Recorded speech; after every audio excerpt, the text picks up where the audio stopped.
kanneen bakka adda addaarraa teessanii na hordoftan hundi keessaniyyuu har'a seenaa ajaa'ibaa takkaan qabadhee isin eeggate. Seenaan tun anaa fi isinis ni fayyaddi hunduma keenyaafuu. Seenaa nama fayyaddu seenaa ajaa'ibaati. Seenaa tana qaama qalbiin dhageeffadhaa. Gaaf tokko warra Banu Israa'el irraa namni sadii kaanii imaltuudha yaana jedhanii waliin karaa deeman.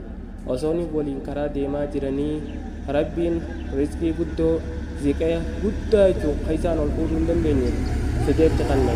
Isaan nama sadii waliin karaa deemuu jiranii.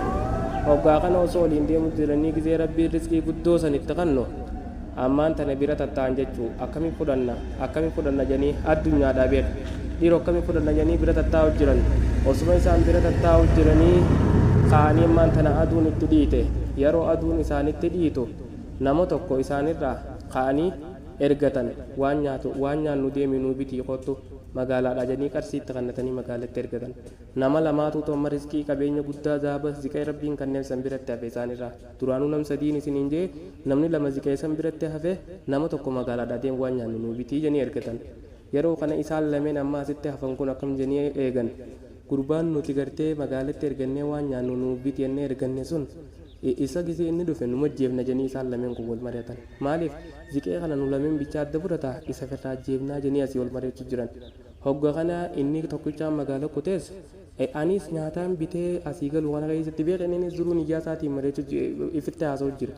Lubbuma isaatti anis nyaataan bitee deemuu kana keessatti summii godhee fi isaan lameen san firraa ajjeesee ziqee kana fudhachuun qabaa bichaatiyyatti jara lameen san firraa ajjeesee jee innis qalbii isaatti haasa'ee ka'ee nyaata bitee hogga nyaata bitu summii bitee nyaata sani naqee isaaniif geessi.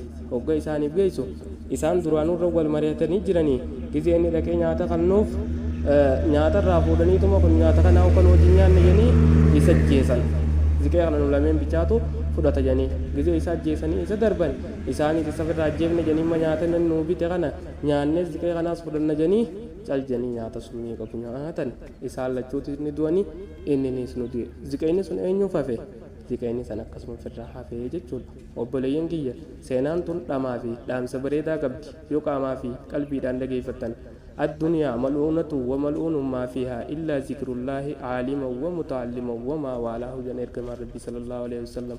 الدنيا تون أبارم تودا نياتينيا وانو جنو خيستي قراء الدنيا أكي هندي بمنين سنينجا دام سقبابا خنا شير قدادا ولي قدادا هنگا فيديو براتي ولي ديبنو والسلام عليكم ورحمة الله وبركاته.